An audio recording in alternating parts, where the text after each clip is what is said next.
আল্লামা দেলাওয়ার হোসেন সাঈদী, নাম শুনেছেন আপনারা? রাহিমাহুল্লাহ।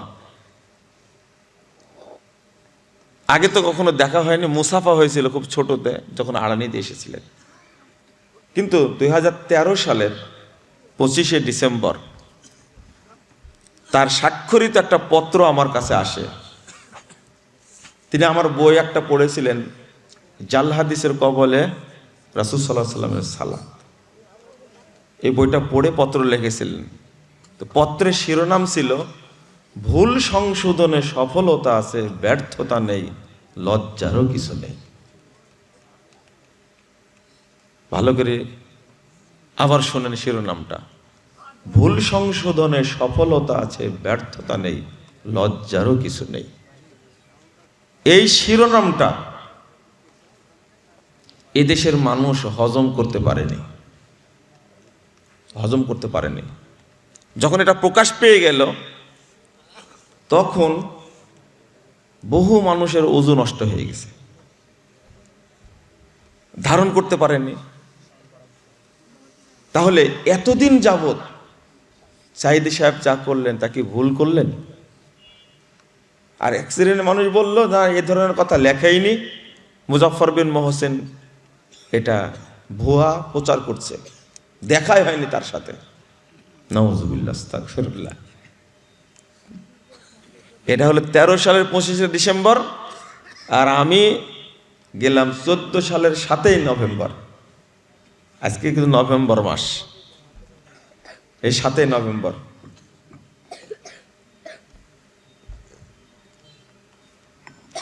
তো 7ই নভেম্বর যখন গেলাম, তার সাথে দেখা হলো। 3 মাস 22 দিন একসঙ্গে থাকলাম। প্রথম দিন যখন সাক্ষাৎ হলো, দেখা করতে আমাকে চিনেননি, তো যিনি আমাকে নিয়ে গেছেন বলছেন, স্যার ইনি হলেন মুজাফফর বিন মহসিন। উনি কিন্তু নিয়ে আসতে পাঠাইছে, আমাকে বুঝতে পারেননি।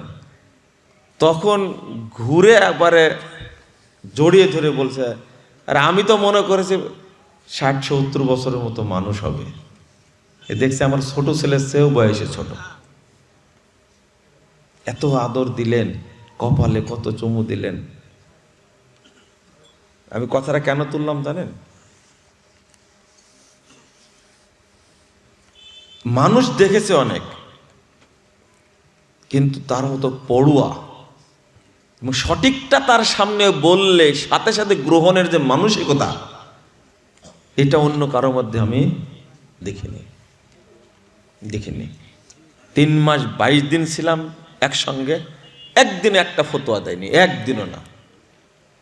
শুধু পাঠা দিতেন, ও মুজাফফরের কাছে যাও। আর আমরা মুরগির কুঠি পাহারা দিই, আর এত অহংকার আমাদের মধ্যে, অহংকারের শেষ নাই।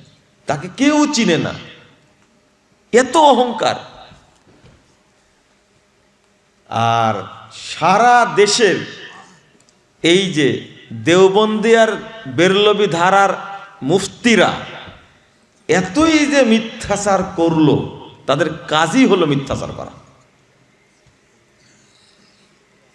আমি কথাটা এই জন্য বলছি যে আমার কাছে প্রমাণ হয়েছে, আপনি যদি সঠিক তথ্য তুলে ধরতে পারেন মানুষের কাছে, 1 দিন পর, 2 দিন পর, 1 বছর, 5 বছর, 10 বছর পর হলেও ওইটা মানুষ গ্রহণ করবে ইনশাআল্লাহ। তো ওইটা কই? এই যে ভাইলেখুর মাদ্রাসা যে কথা শিখেছিলাম, আপনাদের মনে হচ্ছে না? এই যে মুস্তাফিজুর রহমানকে চিনেন আপনারা? বললে আশ্চর্য হবেন, উনি কিন্তু আমাকে মিজান পড়িয়েছেন, উনি কিন্তু আমাকে নাহবুমির পড়িয়েছেন। আমি তাকে এখনো উস্তাদ হিসাবে সবচেয়ে বেশি শ্রদ্ধা করি, কারণ ওই শাসন, ওই দেখাটা না দেখলে হয়তোবা সামনে আগানো যেত না। এটা হলো বেসিক। বিশ্ববিদ্যালয়ে পড়লাম, আলিয়া মাদ্রাসায় পড়লাম, পিএইচডি এমফিল এইগুলো করে শেষ করলাম, কিন্তু বেসিক ওইটাই। যদি আজকে এই প্রতিষ্ঠানটা সেই সময়ের মতো পরিচালিত হতো, আরো বহু আলেমের জন্ম হতো এখান থেকে, কিন্তু হয়নি, মরে গেছে। খুব কষ্ট হয়, খুব কষ্ট হয়, খুবই কষ্ট হয়। ছিলাম তো, জানি। এখানকারই ছাত্র আব্দুল খালেক সালাফি হাফিজাহুল্লাহ গতকাল বক্তব্য দিচ্ছেন না, যে প্রতিষ্ঠানের প্রিন্সিপাল আজ থেকে 30 বছর আগে, এই ধরনের প্রিন্সিপাল এখন পাওয়াই যায় না মাদ্রাসা, অথচ এই মানের একজন প্রিন্সিপাল 30 বছর আগে ছিলেন এই প্রতিষ্ঠানে। আপনি কি ভাবছেন বিষয়টা? দারুল হুদার জন্য একটা প্রিন্সিপাল দরকার, সেটাই খুঁজে পাচ্ছি না মনে করেন। কিন্তু আব্দুল খালেক সালাফি সাহেবের মতো একজন মানুষ আজ থেকে 30-35 বছর আগে এই প্রতিষ্ঠানের প্রিন্সিপাল ছিলেন। আপনি কি বুঝতে পারছেন বিষয়টা? তাহলে কি মানের প্রতিষ্ঠান ছিল এটা, কি মানের ছিল এটা। আমি আল্লাহর কাছে এই কথাগুলো বলার উদ্দেশ্য ছিল, আল্লাহর কাছে দোয়া করি আমরা, আল্লাহ তুমি এই প্রতিষ্ঠানে বরকত নাজিল করো, বলেন আমিন। যেহেতু এই পাড়ায় পাড়ায় ঘোরা আছে, প্রত্যেকের নাম জানি, অনেকে মারা গেছেন, আমি দোয়া করি আল্লাহ যেন তাদেরকে জান্নাতুল ফেরেদাউস দান করেন, আমিন। এত মোহাব্বত, এতটা মোহাব্বত। আপনারা প্রশ্ন করেন যে এত বক্তা নিয়ে আসার কি দরকার, তাই না? শুধু বক্তা বক্তব্য দিতে আসে না, একজন আলেমের যে মর্যাদা, তিনি যদি খালি দোয়া করে যান। কত দোয়া করলেন আব্দুল্লাহ ফারুক সাহেব। ডক্টর আব্দুল্লাহ ফারুককে চিনেন না, যাদের এলেম নাই তারা চিনবেই না, উনি কত বড় মাপের আলেম, আলেমরা চিনে। আর তিনি গল্প করেন কত বড় বড় উস্তাদের কাছে পড়াশোনা করেছেন, আমরা হাতেই পাবো না। পরে এসেছেন, মনে করেছি যে এ ভাইলেকুর মাদ্রাসা, তিনি দোয়া করে যাক, আল্লাহ যেন এই প্রতিষ্ঠানে বরকত নাজিল করেন, আল্লাহ যেন এই প্রতিষ্ঠানে কবুল করেন। শুধু দোয়া করলেই হলো, সবাই বক্তব্য দেবে, কে বলেছে? উদ্দেশ্য এটা থাকে। দারুল হুদার পোস্টারে অনেক আলেম থাকে না, আপনারা বিরক্ত হন তাই না? না, আমাদের উদ্দেশ্য আলাদা থাকে। শেখ ফাইসাল, ডক্টর শেখ ফাইসাল জুমার খুতবা দিলেন না কত সম্মেলনে? কেন, কি এমন বক্তব্য দিলেন? আমাদের চেয়েও ভালো বক্তব্য দিয়েছেন, কড়া মানুষ তাই, কিন্তু উনি যে দোয়াটা করে গেছেন, ঠিক 12 সালে এসে ওই দোয়া করে গেছিলেন, 24 সালে এসে দেখলেনটা। এই ডক্টর ফাইসাল হাশেমি কুয়েতের বিচারপতি, তিনি 12 সালে আসছিলেন, তখন কিছুই দেখেননি, আর এবার দেখে গেলেন অনেক কিছুই। আমি তো তাকে নিয়ে এসেছি সম্মান দিয়ে, হয়তো আল্লাহ তার দোয়া কবুল করেছেন এই মনে করি। তো আপনারা এই প্রতিষ্ঠানকে দেখে রাখবেন ইনশাআল্লাহ। আমি কিন্তু বক্তব্য শুরু করিনি এখনো। আপনি মনে করেছেন যে আমাদের ছাত্র, কিছু বলবো না? না না, আমার কাজ তো আমি করবই। এতক্ষণ বললাম, একটা ছোট্ট হাদিস শুনে নেন। রাসূল সাল্লাল্লাহু আলাইহি ওয়াসাল্লাম বলছেন, ইন্নাল্লাহ আযজা ওয়া জাল ইউবগিজু কুল্লা আলিমিন বিদ-দুনিয়া জাহিলিন বিল আখিরাহ।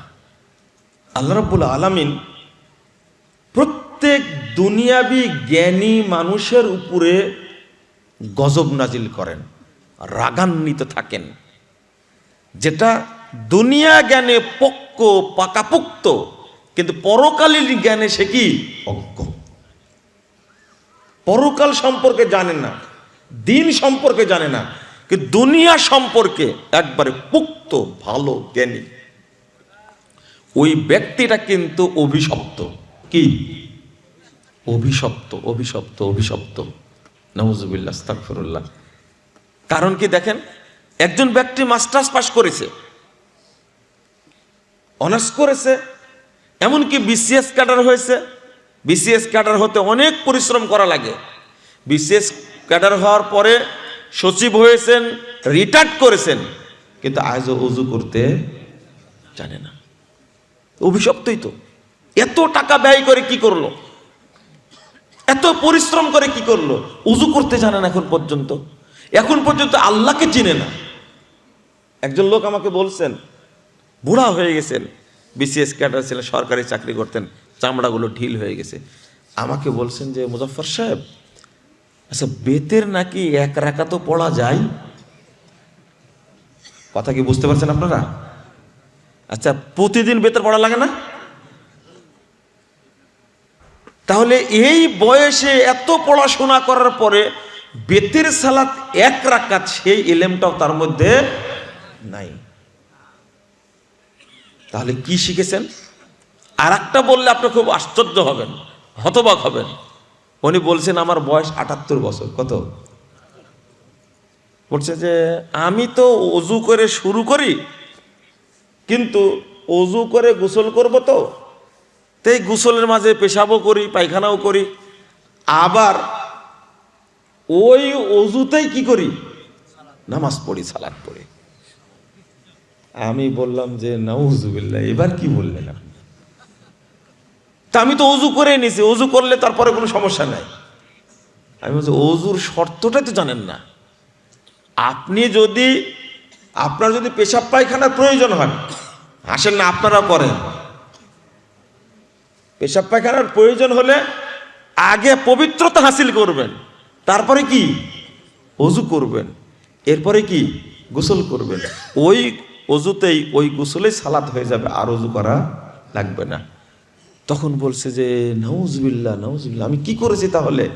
আমি এতদিনের অজু যা করেছি সব বাতিল? বলছে সব বাতিল, অজু করাটাই শিখেনি। একজন খুব রাগ করেছে। আমি একজন বলেছি যে আজ পর্যন্ত আপনারা মুতাই শিখেননি। আমাদের ভাষা কিছু মনে করেন আপনারা, খেয়াল করেছেন? আপনারা কি বলেন, পেশাব বলেন না মুতা বলেন?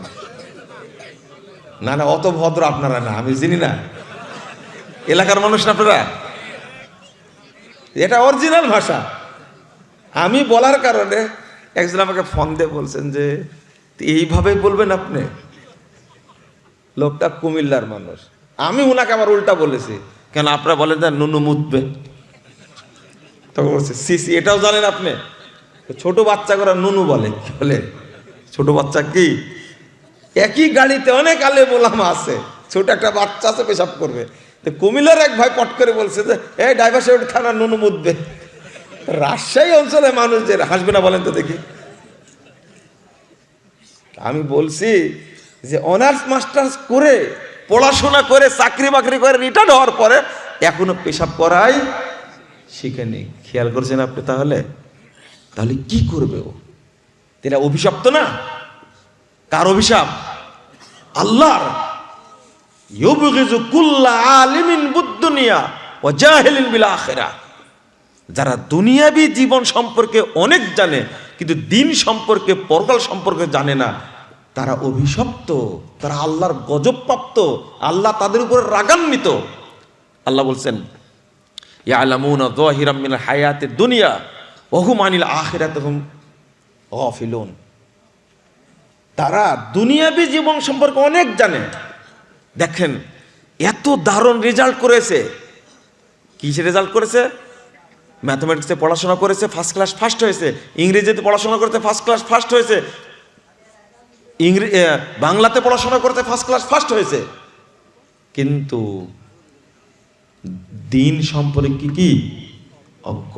একজন ব্যক্তির দাড়ি পেকে গেছে, দাড়ি পেকে গেছে, বয়স 90 বছর হয়েছে, আর মাজাটা কি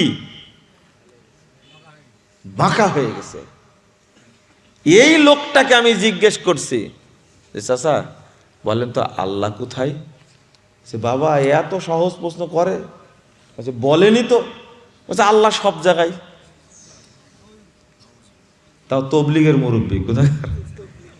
আর তবলিগে যেতে পারি না, কিন্তু খুব মহব্বত করি। 92 বছর বয়সের তবলিগের মুরব্বী আজও আল্লাহ চেনে না, আজও আল্লাহ চেনে না। নাউজুবিল্লাহ। আল্লাহ সব জায়গায় থাকে। আল্লাহ কোথায়? আরশে আযমে। কিন্তু ওই মুরব্বী এখনো চিনেন আল্লাহ কোথায় আছে। আল্লাহ নিরাকার, বলছে কি আল্লাহ নিরাকার। যে ব্যক্তি বলে আল্লাহ সর্বত্র বিরাজমান, এ মুমিন না কাফের? কাফের। এটা কুফরি আকীদা।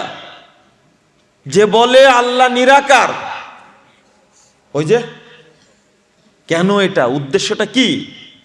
বলে যে আল্লাহর ধন রাসূলরে দিয়ে আল্লাহ গেছেন গায়েব হয়ে, রাসূলের ধন খাজা পায়া শুয়ে আছেন আজমিরে, কেউ ফিরে না খালি হাতে খাজারে তোর দরবারে।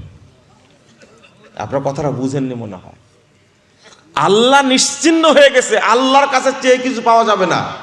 সব বরকত ভান্ডার আছে কার কাছে? খাজার কাছে। আর রাসূল তো মরেই গেছে, শুয়ে আছে। আস্তাগফিরুল্লাহ। আল্লাহ গায়েব হয়ে গেছেন মানে কি? আল্লাহ বলতে কিছু নেই, আল্লাহ অস্তিত্বহীন। এতই রাম ছাগল বলে আল্লাহ নিরাকার সত্তা। ভাষাটা শুনেন, যারা বুঝবেন ভাষাটা, আল্লাহ নিরাকার সত্তা বলছে, আল্লাহ নিরাকার সত্তা। এমন যে এই ব্যাকুব, সত্তা মানে কি? সত্তা শব্দের অর্থ কি? অস্তিত্ব। সত্তা মানে অস্তিত্ব। আমার বলছে নিরাকার সত্তা। আচ্ছা, আবু হানিফা রাহিমাহুল্লাহ আল্লাহকে 99 বার স্বপ্নে দেখেছিলেন। কয়বার? 99 বার। তা আল্লাহ যদি নিরাকার হয় তো কি দেখলেন? দোহাল সে খালি নেই। একজনকে মিথ্যুক বলাই লাগবে, হয় আপনি মিথ্যুক, না আবু হানিফা মিথ্যুক। আপনি একবার বলছেন আল্লাহ নিরাকার, আবার ওই মুখেই বলছেন ইমাম আবু হানিফা রাহিমাহুল্লাহ 100 বার 99 বার আল্লাহকে স্বপ্নে দেখছেন। তো কি দেখলেন? এটা জাহেলিয়াত না? এটা বোকামি না? এটাই শিখেছে মাথার মধ্যে, এটাই রেখে দিয়েছে আল্লাহ নিরাকার। বয়স কত বছর? 92 বছর বয়স। ওযু করাও শিখেনি, ওযু করাও শিখেনি। তাবলীগ করতে গিয়ে আরো মূর্খ বেশি হয়েছে। দেখেন, রাগ করবেন না। আপনারা মনে করেন যারা আমরা জেনারেল শিক্ষা শিখতে, তাদেরকে খুব ভালো করে বলছেন, তাই না? একটু বলা লাগবে তো, না হলে তো সোজা হবেন না আপনি। এক প্রফেসরকে বলছি তাবলীগ করে, বলছি আচ্ছা আপনি কি বিশ্বাস করেন যে তাবলীগের এক ভক্ত তার বইয়ের মধ্যে লিখছে, দাওয়াতে তাবলীগ 81 পৃষ্ঠার মধ্যে লিখছে যে কাবায় যদি কেউ 2 রাকাত সালাত আদায় করে তাহলে নেকি হবে কত? 1 লক্ষ গুণ বেশি। আর কেউ যদি টঙ্গীর মাঠে 2 রাকাত পড়ে তার নেকি হবে 1 কোটি গুণ বেশি। কি বলেন আপনারা? নাউজুবিল্লাহ। সুবহানাল্লাহ বলবেন না আপনারা? আমি এই প্রফেসরকে, রিটায়ার্ড পারসন প্রফেসরকে বলছি, এটা আপনি কি বিশ্বাস করেন এটা? তখন বলছে কি জানেন? যে আল্লাহ তো দিতেও পারে। এই প্রফেসরের মাথায় কি আছে বলেন তো দেখি? গোবর। ধর, গোবর দিয়ে তো অনেক কিছুই হয়, ওর মাথাতে কিছু হবে না। একটু চিন্তাও করলো না যে মক্কা হলো সর্বশ্রেষ্ঠ জায়গা, কাবা আল্লাহর ঘর, হারাম জায়গাটা আল্লাহ হারাম করেছে, সেটার সাথে টঙ্গীর মাঠের তুলনা করাই হারাম, তুলনা করাই হারাম। আবার তুলনা করছে কি, যে ওখানে পড়লে 1 লক্ষ গুণ আর টঙ্গীর মাঠে পড়লে কি 1 কোটি গুণ। একে রাম ছাগলও বলা যাবে না। নাউজুবিল্লাহ, আস্তাগফিরুল্লাহ, আস্তাগফিরুল্লাহ। যদি আকীদার গতিতে এরকম হয়, প্রফেসর হলে মাপবে। আপনি এরকম বোকা হলেন কি করে? যারা বাংলাদেশে জেনারেল শিক্ষায় শিক্ষিত তারা কেন অভিশপ্ত হবে না? আপনি আমাকে বুঝায় দেন। অবশ্যই অভিশপ্ত, অবশ্যই অভিশপ্ত। তারা আখিরাত সম্পর্কে জানে না, বরং কি করে? আমাদেরই ফ্রেন্ড বাংলা ডিপার্টমেন্টে পড়তো, আমার পরিচিত, ও অনার্স পড়া পর্যন্ত নামাজ পড়তো, কিন্তু অনার্স যখন শেষ করলো, মাস্টার্স যখন করলো বাংলা ডিপার্টমেন্ট থেকে, তখন বলছে, আমাকে বলছে, মুজাফফর তোমরা একটু বাড়াবাড়ি বেশি করো, আল্লাহ তো নাই, মানুষকে বলো কেন যে ইবাদত করতে? কার ইবাদত করবে? আর একটা প্রশ্ন করছে কি জানেন? আর একটা প্রশ্ন করছে যে আচ্ছা, শুধু আল্লাহরই ইবাদত করতে হবে কেন? এটা কি স্বার্থপর হলো না? আল্লাহ বলেন নাউজুবিল্লাহ। কি উত্তর দিবেন এর? এই যে উনি বলছেন শুধু আমারই ইবাদত করতে হবে, আর কারো করতে হবে না, এইটা কত বড় নাস্তিক! অথচ বাপ নাম রাখছে এত সুন্দর, ওই যে যেমন নাম রাখছে, এর নামটা বললে বক্তব্য শুনে আবার বলবে যে তুমি আমার নামটাই বলে দিছো, হলাম না নাস্তিক, গালিগালাজ করে নামটা বললে কেন? এই যে নাম রাখছিল বাপ মা কি জাফর ইকবাল, এত সুন্দর নাম রাখছে। ও হারামখোর বলে কি যে মানুষ বানর থেকে তৈরি হয়েছে। চিন্তা করেন, এই যে জেনারেল শিক্ষায় শিক্ষিত হয়ে অবস্থা কত নিচে চলে গেছে। বলছে মানুষ বানর থেকে তৈরি হয়েছে। এরপরেও আপনারা ছাত্রদেরকে স্কুলে পড়ান, হাই স্কুলে পড়ান, যেখানে বসে পেশাব করার ব্যবস্থাই নেই। বুঝেন না মনে কথাটা? বসে পেশাব করার ব্যবস্থাই নাই। এক মুরব্বীর মেয়ের সাথে বিয়ের কথা নিয়ে আসতে, বিসিএস ক্যাডার। তো বাপ শুধু জিজ্ঞেস করেছে ছেলে কি করে, বলছে বিসিএস ক্যাডার। দাঁড়িয়ে আছে, বলছে হ্যাঁ দাঁড়িয়ে রাখছে কয়েকদিন ধরে। ও তাহলে খাড়া থেকে পেশাব করতো,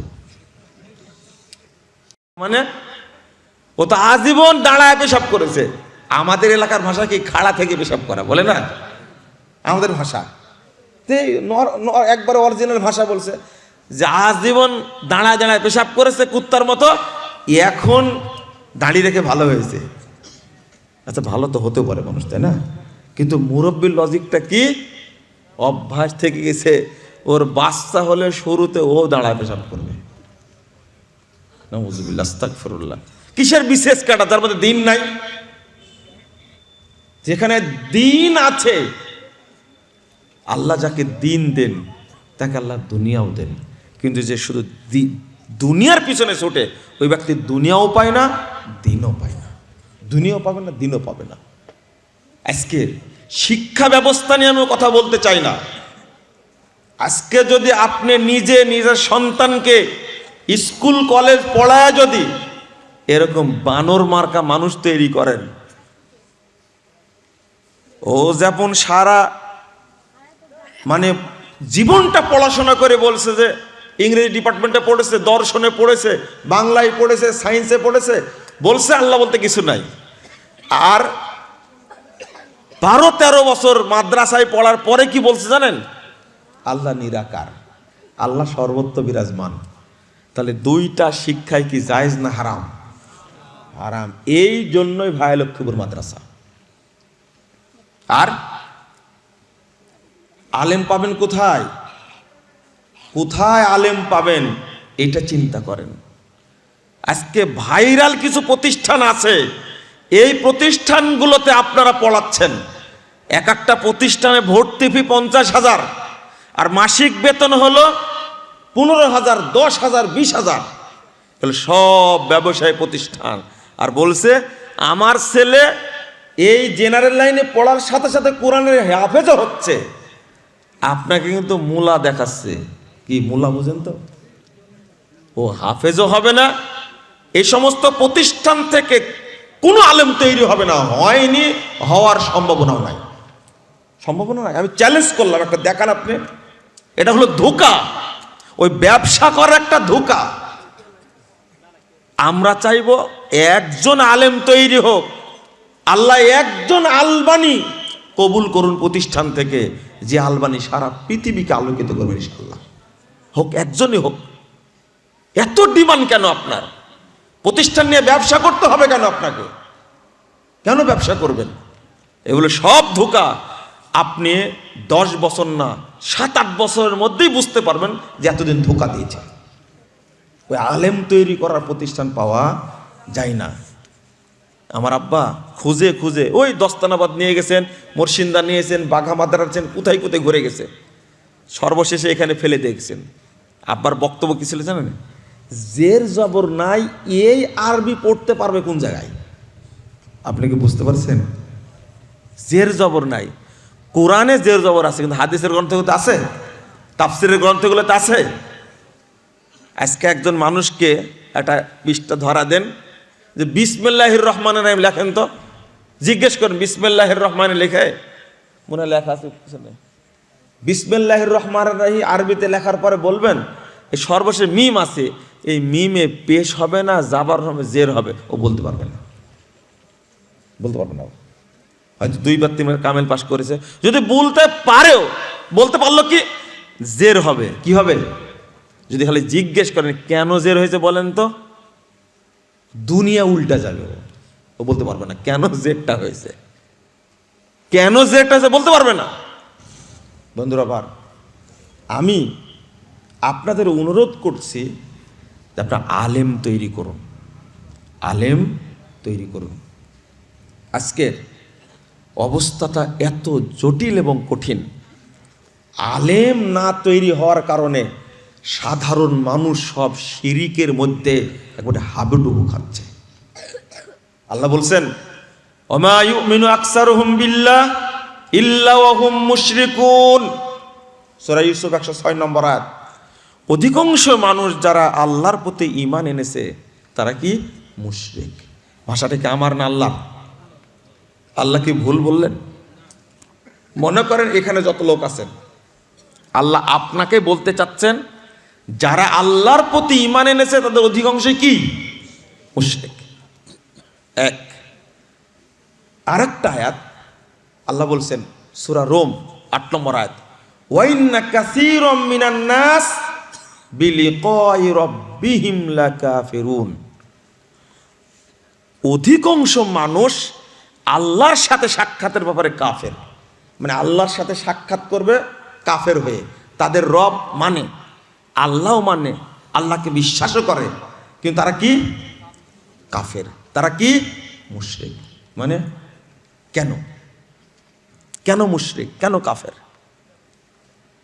আল্লাহ রাসূল বলছেন সাল্লাল্লাহু আলাইহি ওয়াসাল্লাম, এই হাদিসটা শুনেন, 30,992 নম্বর হাদিস, মুসান্নাফ ইবনে আবি শাইবার মধ্যে এসেছে, ইয়াতি আলান নাসে জামান, মানুষের সামনে একটা যুগ আসবে, একটা সময় আসবে, ইয়াস্তামিউন ওয়া ইয়াসাল্লুনা ফিল মাসাজিদ, মানুষ দলে দলে মসজিদে যাবে, সালাত আদায় করবে, সব মসজিদ মুসল্লি দ্বারা পূর্ণ থাকবে, ওয়ালাইসা ফীহিম মুমিন, কোন মসজিদে একজন ইমানদার পাওয়া যাবে না। কি আশ্চর্য, মুসল্লি আছে কিন্তু কি নাই, ইমানদার নাই। তাহলে সালাত কি কবুল হচ্ছে? আচ্ছা ইমানদার না মুসল্লি, তাহলে এরা কারা, কারা বুঝেন না মনে হয়? ফাওয়াইলুল মুসাল্লিন, এই যে নামাজ পড়ছে অথচ মুশরিক, নামাজ পড়ছে অথচ কাফের, নামাজ পড়ছে অথচ কি মুনাফিক। ফাওয়াইলুল লিল মুসাল্লিন, এটা আল্লাহর আয়াত, আল্লাহ বলেছেন, কিন্তু সাহাবীরা এটার অনুবাদ করতেন ফাওয়াইলুল লিল মুনাফিকিন, যারা মুনাফিক মুসল্লি তাদের জন্য স্পেশাল জাহান্নাম। আচ্ছা ওয়াইল মানে কি বলেন তো? হ্যাঁ, জাহান্নামের নাম, ওয়াইল মানে জাহান্নামের নাম। একজন বলেন অন্তত। আচ্ছা আপনারা নাকি আমাদের বক্তব্য শোনেন, এটা প্রমাণ নেই। হ্যাঁ, সেল, ওয়াইল, ওয়াইল মানে জাহান্নামের সেল, এই যে বলছে, এটা এই শুনছে মনে হয় বক্তব্য, আজ থেকে মনে থাকবে আপনাদের। ওয়াইল মানে কি? জেলের মধ্যে জেল, তার নাম সেল। জাহান্নামের মধ্যে আলাদা একটা জায়গায় তৈরি করে রাখছেন আল্লাহ ওয়াইল, এটা হলো জাহান্নামের সেল। ইবনে মাসউদ রাদিয়াল্লাহু আনহু বলছেন ওয়াদিন ফি জাহান্নাম, এটা জাহান্নামের একটা উপত্যকা, একটা দ্বীপ, একটা অঞ্চল, বাইদুল কর, যেটা সবচেয়ে গভীর, খবিসুত্তম, যেখানকার খাদ্য হবে পচা দুর্গন্ধযুক্ত। হাসান বসরি রাদিয়াল্লাহু আনহু বিখ্যাত তাবী, তিনি বলছেন ওয়াদিন ফি জাহান্নাম, এটা একটা জাহান্নামের উপত্যকা, একটা দ্বীপ, মিন দামিন ওয়া কাইহিন, যেটা তৈরি করা হয়েছে এইটাতে দুইটা খাদ্য পাওয়া যাবে, পচা রক্ত আর পচা পোষ পাওয়া যাবে। নাউযুবিল্লাহ, আস্তাগফিরুল্লাহ, আস্তাগফিরুল্লাহ। এই জায়গায় থাকবে ওই সমস্ত মুসল্লি যারা মুনাফিক। তো মুনাফিক মুসল্লি কারা? তাহলে কয়টা জিনিস পাওয়া গেল এখন একটু শুনেন। এক নম্বর, ঈমান আনার পরেও কি মুশরিক, ঈমান আনার পরেও কি কাফের, ঈমান আনার পরেও মুনাফিক। নামাজ পড়ছে কাফের, নামাজ পড়ছে মুশরিক, নামাজ পড়ছে মুনাফিক। কেন? আমি কিন্তু এখানে বিধর্মীদের কথা বলিনি, কাফেরদের কথা বলিনি, ইহুদি খ্রিস্টানদের কথা বলিনি, বেদিন যারা তাদের কথা বলিনি। আমি আমাদেরই কথা বলছি, যারা বলি আল্লাহ আছেন, মুহাম্মদ সাল্লাল্লাহু আলাইহি সাল্লাম আল্লাহ রাসূল, কাবা জিয়ারত করতে হয়, হজ করতে হয়, যাকাত দিতে হয়, আমি তাদের কথা বলছি। কেন নষ্ট হয়েছে? অধিকাংশ আলেম বক্তব্য দেয়, তারা কখনো শিরিক বিদাতের বিরুদ্ধে কথা বলে না। সব আমল আলেম মুখরোচক কথা বলে, আর গালি শুনতে হয় আমাদেরকে। আমরা যে সরাসরি বলি এই কাজ করলে শিরিক হয়, এইটা করলে মানুষ কাফের হয়ে যায়, এটা বলতেই ভয় পায়। শুধু ফাজাইলের ওয়াজ করে শেষ। আর ফাজাইলটা যদি ভালো ফাজাইল হতো তাহলে ভালো হতো, কিন্তু কি ফাজাইল বলে? বলে এক ওয়াক্ত সালাত যদি কেউ আদায় করে জামাতের সাথে, তার নেকি হবে 3,35,54,432 গুণ। এই যে ফজিলত মারিয়ে দিল। আর সাহাবী গাছ আছে না, সাহাবী গাছ, সাহাবী গাছ শুনছেন আপনারা? হ্যাঁ, শুনেননি কেন? শোনার তো কথা। আজ থেকে ১,৫০০ বছর পূর্বে আল্লাহর নবীকে যে গাছ ছায়া দিয়েছিল, ওই গাছটা আজও আছে। ও বেদাতিরা আর বেদাতি বক্তারা সারাদিন এইগুলো নিয়েই থাকে, অথচ এই গাছের অস্তিত্ব পৃথিবীতে কোথাও আছে? এই যে সাহাবী গাছ বলে, আরে সাহাবী গাছ নাম হবে কেন? নামটাই তো ভুয়া। যদি নবীকে ছায়া দেয় গাছটি, তাহলে নববী গাছ হবে, সাহাবী গাছ হলো কেন? বুঝেননি কথা? দেখেন কোন জায়গায় ধরা পড়ে, ছোট্ট গাছে ধরা পেয়ে গেছে। নববী গাছ হবে, সাহাবীকে তো ছায়া দেয়নি, তুই সাহাবী গাছ বলবে কেন? এটা হলো মিডিয়ার তৈরি করা মিথ্যাচার একটা। আর এর পিছনে মানুষ ছুটছে, ফজিলের পিছনে ছুটবে, কিন্তু শক্ত করে বলবে না। আজকে ক্ষোভে রাগে বাংলাদেশ থেকে শেখ মুজিবের মূর্তি ভেঙ্গে সব চুরমার করে দিল না? আপনারা বললেন কি সুবহানাল্লাহ? তাই বলেছেন না? হ্যাঁ, খুব খুশি তো, মুজিবের মূর্তি ভেঙে দিয়েছে, খুব খুশি। কিন্তু এত তো রাগে ভাঙছেন, এটা কি তাওহীদ প্রতিষ্ঠার জন্য ভাঙছেন? ও, যারা মূর্তি ভাঙছে তারা নিজেরাই বাপের মাজার ভাঙেনি, ভাঙছে এটা না। মুজিবের মূর্তি তো ভাঙতেই হবে। আমরা যে বলতাম একদিন মূর্তি থাকবে না, সব ভেঙে ফেলা হবে, বলতাম না বক্তব্যে? এই ছেলেরা যদি তাওহীদ বুঝতো, আবারও শোনেন কেন বলছি, যদি আলেমরা তাওহীদের আলোচনা করত, তাহলে মুজিবের মূর্তি ভাঙ্গার সাথে সাথে মাজারগুলো একই সাথে ভেঙে ফেলে দিত না? দেয়নি কেন?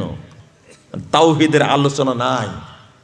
বরং আমার জানা নাই শেখ মুজিবের মূর্তির কাছে গিয়ে মানুষ সেজদা দিয়েছে, হতে পারে, কিন্তু আমার জানা নাই, শুনিও নি আমি। কিন্তু বাংলাদেশের লাখ লাখ মাজারে মুসলিমরা সেজদা দিয়ে ঈমান হারাচ্ছে, ঈমান ধ্বংস করছে। আগে সমস্ত মাজার ভাঙ্গা ফরজ। কে বলবে এই কথা? বলার সাহস আছে কারো? এই কথা আহলে হাদিসরাই বলবে, মাজার একদিন ভেঙে দিব আমরা, ইনশাআল্লাহ দেবই ভেঙে একদিন, ইনশাআল্লাহ। 3 বার স্বাধীন হলো দেশ। একবার হয়েছে 47-এ অরিজিনাল স্বাধীনতা, যেখানে গুড়া শিকড় স্থাপতে হয়েছে, তারপরে হয়েছে 71-এ, তারপরে 24-এ আর একটা স্বাধীন হবে বাংলাদেশ, যেদিন সমস্ত মাজার মূর্তি ভেঙ্গে চুরমার করে দেওয়া হবে, যেদিন এই বস্তাবতা শিরিক বিদআত জাহেলিয়াত এবং আল্লাহদ্রোহী ইহুদি খ্রিস্টানদের তৈরি করা ষড়যন্ত্রমূলক গণতন্ত্র, সমাজতন্ত্র, ধর্মের কথা, এই জাহেলি পুঁজিবাদ, সাম্যবাদ একটাও থাকবে না, সব বাতিল হয়ে যাবে। কেবল থাকবে বাংলাদেশে কোরআন এবং সহিহ হাদিসের আইন, ইনশাআল্লাহ। তাওহীদ থাকবে কেবলমাত্র, আর একটা স্বাধীন হবে ইনশাআল্লাহ। এই যে তাওহীদের আলোচনা হচ্ছে, এখানে বরকত হবে না মনে করছেন? হবে বরকত, ইনশাআল্লাহ বরকত হবে, ইনশাআল্লাহ। বরকত হবে না মানে সারা দেশে দেখতে পাচ্ছে বরকত কাকে বলে। এই যে আপনি মুমিন নামাজ পড়েন, নামাজ কবুল হচ্ছে না, তার মূল কারণ কি? আপনি শিরিকের সাথে আপোষ করেছেন, আপনি তাগুতের সাথে আপোষ করেছেন, নিজে নিজে মুশরিক হয়ে আছেন, এজন্য কবুল হবে না, কবুল হওয়ার প্রশ্নই আসে না। আজকে দেখতে পেলেন না আপনারা, আল্লাহ রাসূল সাল্লাল্লাহু আলাইহি ওয়াসাল্লাম বলেছেন, লা তাকুমুস সাআ হাত্তা তালাকু উম্মতি কবাইল উম্মতি মাল মুশরিকিন। যতক্ষণ পর্যন্ত আমার উম্মতের এক শ্রেণীর মানুষ মুশরিকদের সাথে মিশে না যাবে, ততদিন কিয়ামত অনুষ্ঠিত হবে না। কিভাবে হলো দেখেন, সারা বাংলাদেশে সব মন্দির পাহারা দিচ্ছে এক শ্রেণীর মানুষ, আবার আহলে হাদিস মসজিদ ভেঙে দিচ্ছে। একদিকে মন্দির পাহারা দিচ্ছে, আরেকদিকে তারাই আহলে হাদিস মসজিদ ভেঙে দিচ্ছে। ব্রাহ্মণবাড়িয়ার মসজিদটা আজও দখল করে রাখছে ওরা। কেন? একদিকে মূর্তি পাহারা দিচ্ছে, আরেকদিকে মসজিদে ঢুকে রাসূলের তরিকায় সালাত আদায় করেছে। একজন মুসল্লি শুধু আমিন জোরে বলেছে, তার কারণে তার উপরে নির্যাতন, এমন নির্যাতন চাচ্ছে, এমন মারটা মেরেছে, একবারে মৃত্যুপ্রায় অবস্থা। মাত্র 17-18 বছর বয়স এই ছেলে। বাংলাদেশে কত খুনি ঘুরছে, কত সন্ত্রাসী ঘুরছে, কত মদখোর ঘুরছে, কত দুর্নীতিবাজ ঘুরছে, নামাজ পড়ছে মসজিদে, তাদের ব্যাপারে কোনো কথাবার্তা নাই। বাংলাদেশে 27টি বেশ্যালয় আছে। কয়টা?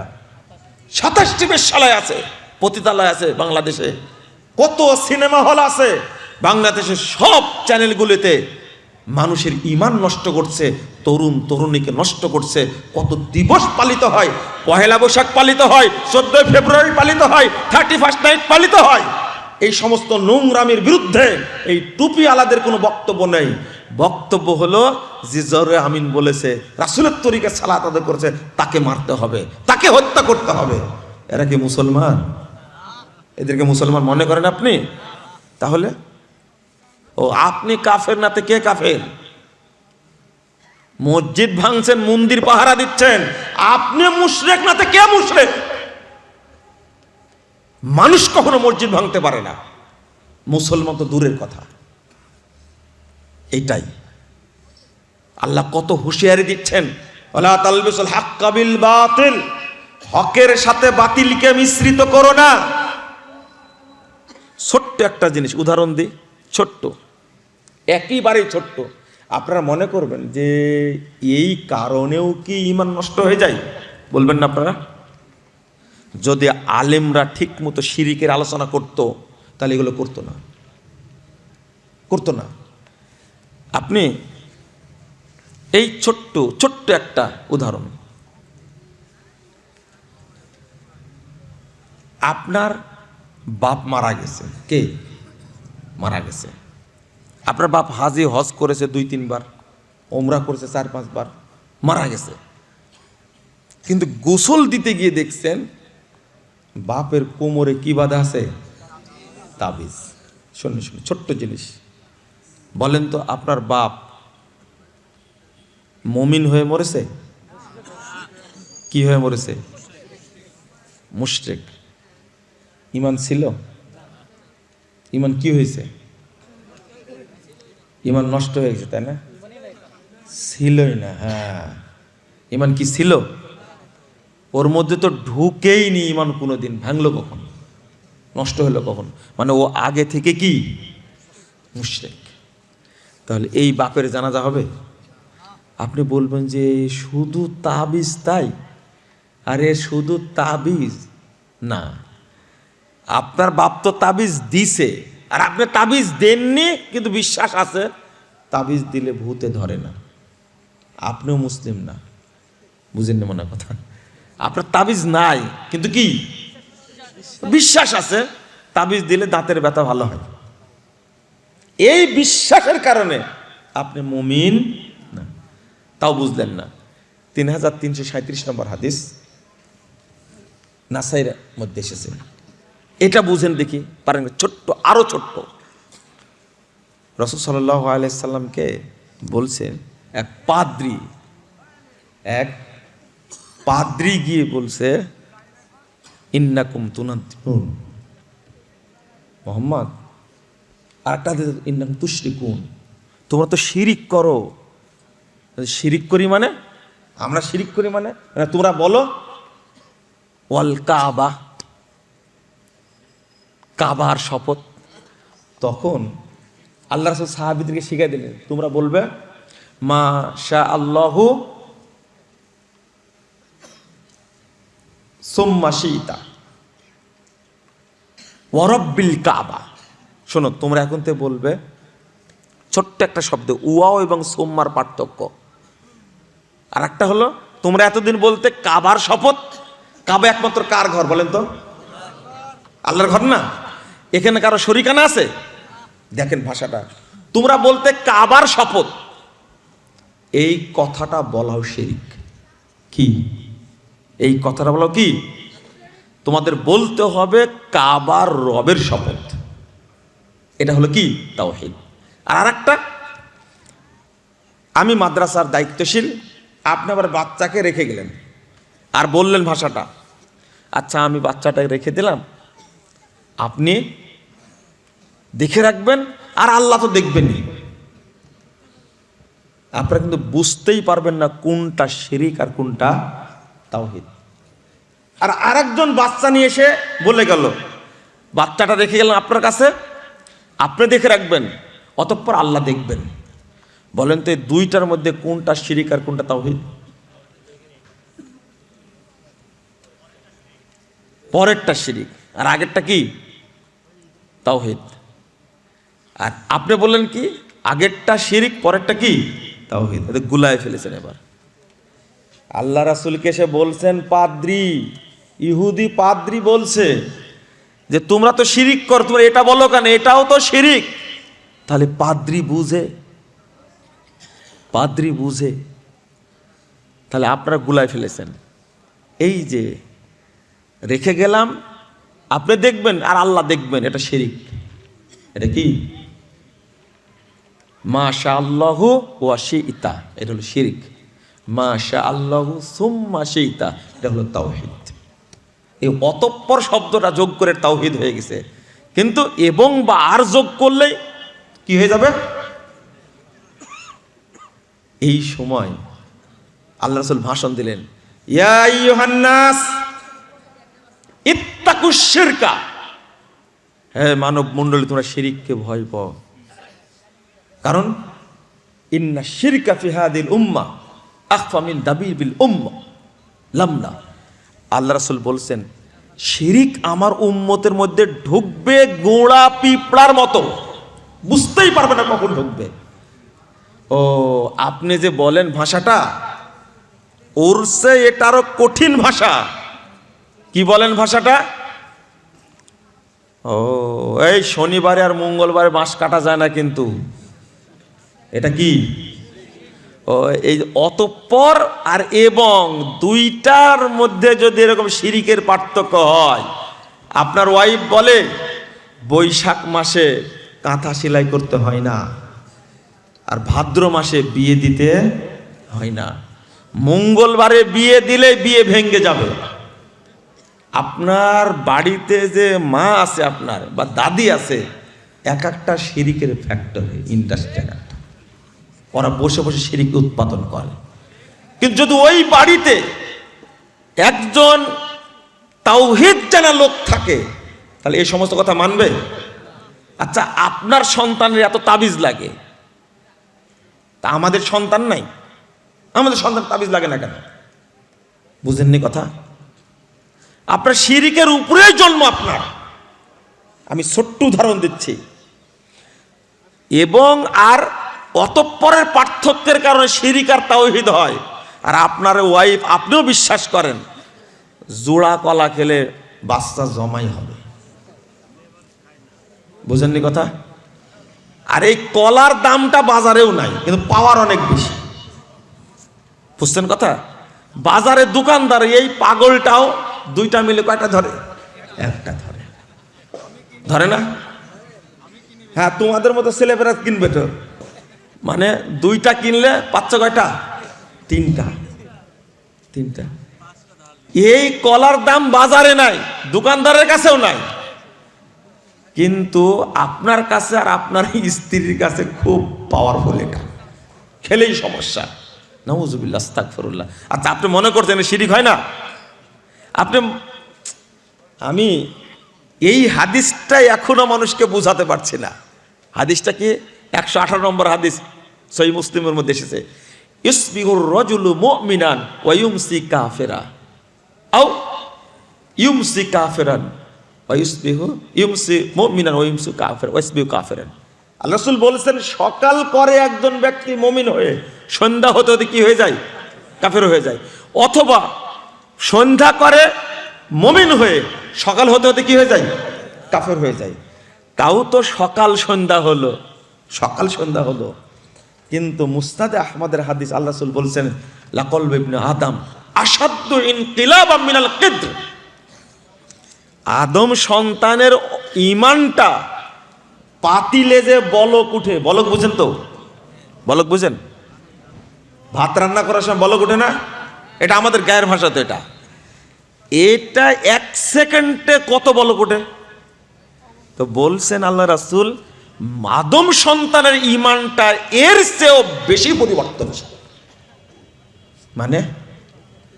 মানে সেকেন্ডে সেকেন্ডে না, দ্রুত ঈমান চলে যায়, দ্রুত ঈমান চলে যায়। তো দ্রুত ঈমান চলে যায় মানে কি? বেঈমান হয়ে যান না? হ্যাঁ, এই জন্য সবসময় বলতে হয় কি, লা ইলাহা ইল্লাল্লাহ। সব সময় লা ইলাহা ইল্লাল্লাহ। 1 সেকেন্ডের জন্য যেন ঈমান ছুটে না যায়। তাহলে আল্লাহ রাসূল শিক্ষা দিলেন, তখন যে হাদিসটা অনুবাদ করলাম, যে আমার উম্মতের মধ্যে শিরিক গুঁড়া কি পিঁপড়ার মতো থাকবে। তখন আবু বকর রাদিয়াল্লাহু আনহু, আবু বকরকে চিনেছেন? সাহাবীদের মধ্যে সবচেয়ে শক্তিশালী ঈমানের মানুষকে আবু বকর রাদিয়াল্লাহু আনহু। তিনি বলছেন, আল্লাহ রাসূল এই কথা বলছেন, তাহলে শিরক থেকে কে বাঁচবে? তাহলে তো আমরা সবাই মুশরিক হয়ে যাব। তখন আল্লাহ রাসূল একটা দোয়া শিক্ষা দিলেন। এই দোয়াটা জানা আছে আপনাদের? জানা নাই? পড়েন তো আমার সাথে, আজকে পড়েন। আল্লাহুম্মা ইন্নী আউযু বিকা আন উশরিকা বিকা ওয়া আনা আ'লাম ওয়া আস্তাগফিরুকা লিমা লা আ'লাম। রাসূল সাল্লাল্লাহু আলাইহি ওয়াসাল্লাম বলছেন, তাহলে এই দোয়াটা পড়ো, তাহলে ছোট বড় সব শিরিক থেকে আল্লাহ তোমাকে হেফাজতে রাখবেন। জাহান্নামে যাওয়ার জন্য সবচেয়ে বড় আমল হলো কি? শিরিক। জাহান্নামে যাওয়ার জন্য। তো আমরা যে সবাই মুশরিক হয়ে বসবাস করছি বা কাফের হয়ে বসবাস করছি, এই মাসালাটাও জানি না। আর একটা ছোট্ট আলোচনা, মুসল্লিও কাফের হয়ে বসে আছে, এটাকে বিশ্বাস করেন আপনারা? হ্যাঁ, যারা নামাজ পড়ে না তারা কাফের না অমুসলিম? আবার শুনেন, যারা নামাজ পড়ে না তারা কাফের না অমুসলিম? অমুসলিম। শোনেন, আল্লাহ বলেছেন তারা কাফের, রাসূল বলেছেন কাফের, সাহাবীরা বলেছেন কাফের, তাবেঈরা বলেছেন কাফের। আপনিও কাফের বলবেন, ওকে অমুসলিম বলবেন না। এটা হলো মানহাজ। সরাসরি কাফের, এক মুশরিক। যারা শুধু জুমার দিন নামাজ পড়ে তারা কি? হ্যাঁ,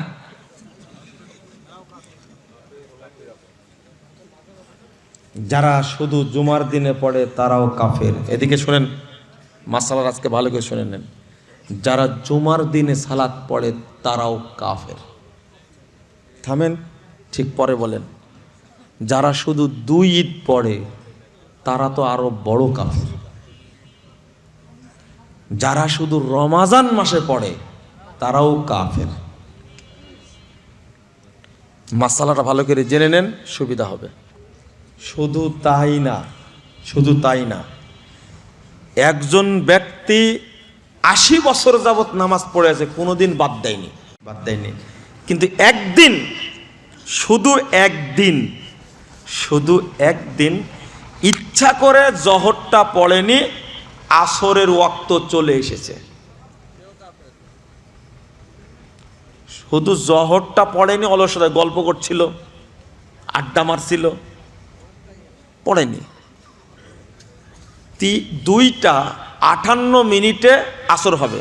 কয়টাই? 2:58 আসর হবে। জহর পড়েনি, এখন 2:58 বেজে গেছে। এখন ওই লোকটা কি করবে বলেন তো? ফতোয়া দেন আপনারা, কি করবে? হ্যাঁ, কালেমায় এতে একজন বলছে ওটাই ঠিক। আপনি বলবেন জহর যেহেতু ছুটে গেছে, তাহলে আগে জহর পড়তে হবে, তারপরে কি আসর পড়তে। এইটা কিন্তু মাসালা না। এখন ওর উপরে জহর নাই, জহর যদি 1000 বার পড়ে তবু কোনো লাভ নাই। এখন তাকে আবার ইসলাম গ্রহণ করতে হবে। শুধু জীবনে এক ওয়াক্ত সালাত ইচ্ছা করে টাইম পার করে দিছে, তাই যদি কাফের হয়।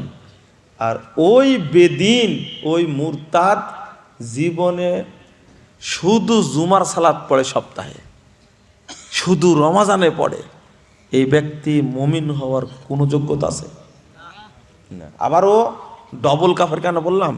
এই বদমাসটা বলে কি জানেন? আমি নামাজ না পড়লে আমার ইমান ঠিক আছে। এটা কিন্তু শরীয়তকে তুচ্ছ তাচ্ছিল্য করলো একটা। এই তুচ্ছ তাচ্ছিল্য করাটা কাফের আইন। একটা মেয়ে, ছোট্ট মেয়ে, কেবল ক্লাস 6-এ পড়ে, 5-এ পড়ে, সুন্দর বুরকা পরে মাদ্রাসায় গেছে। শোনেন, মাদ্রাসায় গেছে, এখন টিচার বলছে ছোট্ট একটা মেয়ে দেখতে ভূতের মতো লাগে। এই টিচার হাজি হলে কিন্তু কাফের। কি ব্যঙ্গ করেছে কাকে বলেন তো? এই পর্দাকে সে কি করেছে? ব্যঙ্গ করেছে। বলছে, আব্বু তুমি দাঁড়িয়ে রেখো না তো। কে বললো বয়স তোমার 18 বছর, দেখতে বকরির দাঁড়ির মতো লাগছে। এবার 5 বার হজ করলেও কিন্তু কি কাফের। কাফের হওয়ার মাসালাটা শিখেন আগে, মাসালাটা শিখেন। টাকরু নিচে কাপড় পরে, তো মা বলছে তো বুড়া বুড়া লাগে, কাপড় টাকরু নিচে পড়বে, উপরে পড়ার দরকার নাই, বুড়া বুড়া লাগে। এটা কি? সুন্নাহকে ব্যঙ্গ করা। মানুষ কি হয়ে যায়? খবরদার, আপনি মানতে পারেন না, অলসতায় পারছেন না, সমস্যায় পারছেন না, কিন্তু সুন্নাহ নিয়ে ব্যঙ্গ করবে না। করলে কি হয়ে যাবেন? একজন লোক এইভাবে হাত আঙ্গুল নাড়াচ্ছে সালাতের মধ্যে, তো বলছে এই বকরির লেজের মতো নাড়াও কেন? ও হাজি হলেও কাফের। বুঝেননি কথা? এই যে বললাম, অল্প একটু কারণে মানুষ কি হয়ে যায়? কাফের হয়ে যায়। ছোট্ট কারণ, শুধু বলেছে বকরি যেমন লেজ নাড়ায়, তুমি এখন আঙ্গুল নাড়াচ্ছ। এরা মুসলিম না, কাফের। হুজুরেরা কাফের কি করে? হুজুরেরা কাফের কি করে? হুজুর বলছে আহলে হাদিসরা হাত বাঁধে এইভাবে। ওই যে আবরার, রেজাল করিম আবরার, আমার বন্ধু, এই যে, আর বলছে নাম কে বললো? কুলি করে জান। ওই ব্যাকুপ তো বলছে লেডিস, লেডিস। এই যে বুকের উপরে হাত বাঁধার হাদিসটাকে, সুন্নাহটাকে ব্যঙ্গ করেছে, ও কি কাফের। ওকে অবশ্যই তওবা করতে হবে, অবশ্যই তওবা করতে হবে। আপনারা মনে বুঝেননি কথাটা, তওবা করা লাগবে। আরেকজন বলছে আহলে হাদিসরা সৌদি আরবে গেছে রিয়াল কিনতে, যে আমিন নিয়ে আসছে, আমিন। এই যে ব্যঙ্গ করছে, কাফের। আমরা বলি কি হাত বুকের উপরে বাঁধবেন, এটা সুন্নাহ, হাদিস সহিহ। নাভির নিচে হাত বাঁধার হাদিস জয়ীফ, এটা বাঁধবেন না। সোজা কথা, শেষ। তুমি ব্যঙ্গ করলে কেন? একজন বলছে সালাতে দাঁড়ায় মাসি তাড়ায়, 4 শতাধিক সহিহ হাদিস, 4 শতাধিক সহিহ হাদিস। তো তোমার আর আমল করা লাগবে না জাহান্নামে যাওয়ার জন্য, এটাই যথেষ্ট। বলছে যে সাহাবীরা বগলে পুতুল রাখতেন, তো এই জন্য আল্লাহ রাসূল বলেছিলেন তোমরা রফল আযান করো। আমরা যেহেতু পুতুলও রাখি না, রফল আযানও লাগে না। অপবাদটা দিছে কার উপরে? কত বড় পাপ করেছে! যে সাহাবীরা মূর্তির বিরুদ্ধে সংগ্রাম করেছেন, হাজার হাজার সাহাবী শাহাদত বরণ করেছেন এই মূর্তির বিরুদ্ধে সংগ্রাম করতে গিয়ে। ওই সাহাবীর বিরুদ্ধে তুমি অপবাদ দাও, জাহান্নামে যাওয়ার জন্য আর কিছু করা লাগবে না তোমার, এটাই যথেষ্ট। লজ্জা থাকলে এই কথা বলবে না কেউ। কি সুন্দর করে মানুষকে বুঝাচ্ছে যে সাহাবীরা বগলে পুতুল রাখতেন এই যে গোপনে, এই জন্য আল্লাহ রাসূল বললেন তোমরা হাত তুলো। কত সুন্দর করে সাজাইছে, ইবলিসও এত সুন্দর করে পারবে না, সাজাতে পারবে এত সুন্দর করে। তো মানুষ কাফের কেন হয়েছে শোনেন, আরেকটু শুনেন। যে নামাজ পড়ে না এ তো কাফের, তাহলে এ আর একজন বিধর্মী সমান? হ্যাঁ, কে বেশি খারাপ? কেন বলেন তো? হ্যাঁ, করছে না। হ্যাঁ, কিন্তু একটা ভাষা বললেন তো নওশাদ ভাই, ভাষাটা বলার কথা তো বলেন। এখানে ছোট্ট কথা ঠিক আসছে, কিন্তু একটা ভাষা কে বলতে পারবেন এখানে? এটাই চাচ্ছি বলতে, মানে ও তো বিধর্মী, ও কিন্তু মুরতাদ না, কিন্তু এই মুসলিম হওয়ার পরেও দিন থেকে বেরিয়ে গেছে, এ মুরতাদ হয়ে গেছে। কি হয়ে গেছে? ও মুরতাদ হয়ে গেছে। একে হত্যা করা ফরজ, কিন্তু ওকে তো হত্যা করা ফরজ না, বিধর্মীকে। এবার বুঝেছেন মনে হয়, তাই না? একজন বিধর্মী নরমাল তার ধর্ম পালন করছে, তাকে কি হত্যা করা ফরজ আমার উপরে? না। কিন্তু আমার সমাজে আমার পরিবারে বসবাস করছে, নামাজ পড়ে না, ও মুশরিক, নামাজ পড়ে না, ও কাফের, ওকে হত্যা করা কি ফরজ। ইমামরা বলেছেন, একটু স্বাধীনতা দিয়েছেন, ইমামরা বলছেন ওকে আগে জেলখানায় বন্দি করে রাখতে হবে, রাখার পরে বলে নামাজ পড়ো, যদি তওবা করে তাহলে ভালো, আর না হলে হত্যা করো। আর সব ইমামই বলছে নামাজ পড়ানো মেরে ফেলতে হবে, টাইম দেওয়া যাবে না। কথা বুঝতে পারলেন? নামাজ পড়ে না কি মেরে ফেলতে, হত্যা করতে হবে। আর আপনারা প্রশ্ন করেন যে বেনামাজি জানাজা পড়া যাবে কি? আপনার বুকার স্বর্গে আছে। বেনামাজি মারা গেলে আপনার বাপও যদি হয়, ওকে গোসল দেওয়া যাবে না। খুব কড়া ভাষায় শোনেন, বেনামাজি আপনার বাপ মারা গেছে, আপনি বেটা হলেও ওই বাপকে গোসল করানো হারাম, আপনার দ্বারা হবে না, আপনি গোসল করবেন না, আপনি গোসল করাবেন না তাকে। 2, তাকে কাফন পরানো যাবে না। 3, তার জন্য কবর খোঁড়া যাবে না, কবর তৈরি করা যাবে না। তো জানাজা কি এখনো পর্যন্ত আসছে? হ্যাঁ, তারপরে ফতোয়া চাল কি করে? ও মুরতাদ, ওকে যদি 1000 বার 1 কোটি বার গোসল করান, ও পবিত্র হবে? পবিত্র হবে? পবিত্র হবে না। বেনামাজি ও হিন্দুর চেয়েও, খ্রিস্টানের চেয়েও, বেদিনের চেয়েও, বিধর্মীর চেয়েও বেশি খারাপ, ও মুরতাদ। কিন্তু আপনি কি কাজ করলেন? এই কাফের মুশরিক বাপকে কাফন পরায়া মসজিদের সামনের মাদ্রাসায় এনে এসে হাজির, হুজুর জানাজাটা পড়াই দেন। আগে আপনার বিচার হবে। এই মুশরিকের জানাজা করার জন্য তুমি নিয়ে আসলে কেন? এটা আগে আপনার বিচার হবে। বেনামাজির জানাজা যদি পৃথিবীর সব মানুষ পড়ে, আসমানের সব ফেরেশতা যদি নেমে আসে, তবুও পবিত্র হবে না, হারাম। আর যখন কবরে রাখছেন তখন কি বলছেন? বিসমিল্লাহি ওয়া আলা মিল্লাতে। এত বড় মিথ্যা কথা বললেন আপনি, হ্যাঁ, এত বড় মিথ্যা কথা বললেন। তাহলে বেনামাজির জানাজাতে যাওয়াই যাবে না। আপনারা কি একমত? না না, আপনার একমত না। বসে চুপচাপ বসে আছে, মনে মনে ভাবছে আমি তো নামাজ পড়ি না। একমত? জানাজায় যাবেন না, খবরদার।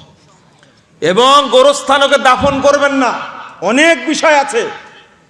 কি করতে হবে তাহলে? তাকে ওলামায়ে কেরাম বলছেন ওকে জঙ্গলে নিয়ে যেতে হবে, যে গর্ত করে চাপা মাটি দিবেন যেন কবরের চিহ্ন না থাকে। আবার কেউ গিয়ে যাবার যদি দোয়া করে, কবরের পাশ দিয়ে গেলে দোয়া করতে হয় না, আসসালামু আলা আহলি দিয়ারে মিনাল মুমিনিনা ওয়াল মুসলিমিন। ও কি মুমিন? ও কি মুসলিম? ওর জন্য কেন দোয়া করব আমি?